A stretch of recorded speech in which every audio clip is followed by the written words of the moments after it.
এই যে উদ্ভিদটি দেখতে পাচ্ছেন এটা হচ্ছে শতমূলী গাছ বা শতমূল গাছ। এই গাছটি অনেক ঔষধি গুণসম্পন্ন একটি উদ্ভিদ। এইটি এখন খুব কম পাওয়া যায়। এর শতমূল নামকরণের কারণ হচ্ছে এই গাছটির গোড়ায় দেখবেন অনেকগুলো মূল গুচ্ছ আকারে থাকে, যার কারণে হয়তো 100টা হবে না, বাট অনেক মূল থাকার কারণে এই গাছটির নাম সাধারণত শতমূলী। আর এই উদ্ভিদটির ছোট ছোট অনেকগুলো কাঁটা রয়েছে ডালগুলোতে। শতমূলীকে ইংরেজিতে অ্যাসপারাগাস বলে। এর ইউনানি নাম সাতাওয়ার, আয়ুর্বেদিক নাম শতাবরী ও শতমূলী এবং এর বিজ্ঞান ভিত্তিক নাম অ্যাসপারাগাস। সাধারণত এই গাছ সবজি হিসাবে ব্যবহৃত একবীজপত্রী একটি উদ্ভিদ। এরা বড় গাছকে আশ্রয় করে বেঁচে থাকে। এই গাছের লতায় বাঁকানো কাঁটা থাকে। সরু মূলা ও গাজরকে একসঙ্গে বেঁধে রাখলে যেমন দেখায়, শতমূলীর শিকড়কে ঠিক সেরকমই দেখায়। শতমূলী গাছের পাতাগুলো সরু সুতার মতো, সেজন্য কিছুটা দূর থেকে এদের দেখতে খুব সুন্দর লাগে।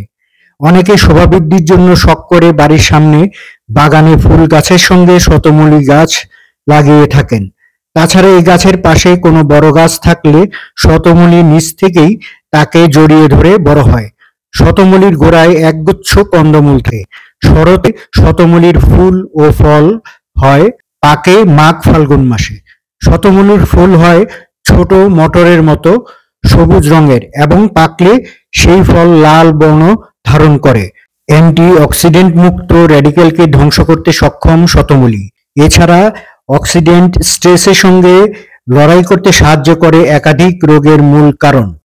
আমাদের আয়ুর্বেদ এবং ভেষজ চিকিৎসা শাস্ত্রে এর প্রচুর ব্যবহার রয়েছে। শতমূলীর মধ্যে প্রচুর পরিমাণে স্যাপোনিনস রয়েছে।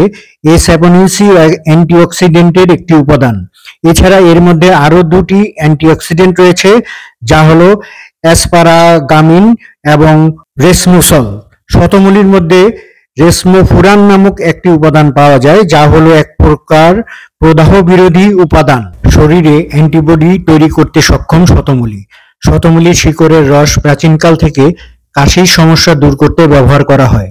এছাড়া এটি হুপিং কাশির মতো সমস্যাও দূর করতে সহায়ক।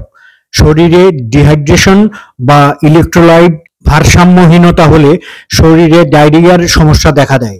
এই সমস্যা দূর করতেও স্থানীয়ভাবে অনেকেই শতমূলী ব্যবহার করেন। আয়ুর্বেদে শতমূলী ডিউরেটিক হিসাবে ব্যবহার করা হয়। ডিউরেটিক শরীর থেকে অতিরিক্ত তরল বের করতে সাহায্য করে, তবে এটা শুধু হৃদরোগ আক্রান্ত ব্যক্তিদের জন্যই প্রেসক্রাইব করা হয়। আলসার হলে পেট এবং খাদ্যনালী এক প্রকার ঘা হয়। এই রোগ খুব বেদনাদায়ক হতে পারে। এটি রক্তপাতের মতো গুরুতর জটিলতা সৃষ্টি করতে পারে। শতমূলী ব্যবহার করে এই গ্যাস্ট্রিক আলসারের মতো সমস্যাকে সমাধান করা যায়। কিডনিতে পাথর হওয়ার সমস্যা এখন অনেক মানুষের মধ্যেই দেখা যায়। এই সমস্যার হাত থেকে রেহাই পেতে আয়ুর্বেদ চিকিৎসায় শতমূলী ব্যবহার করা হয়। এমনকি টাইপ 2 ডায়াবেটিস রোগীদের ক্ষেত্রেও সহায়ক এই শতমূলী। তাছাড়া রক্তে শর্করার মাত্রাকে বজায় রাখতে সাহায্য করে এবং মানসিক চাপ কমাতে সাহায্য করে এই শতমূলী। ধন্যবাদ সবাইকে।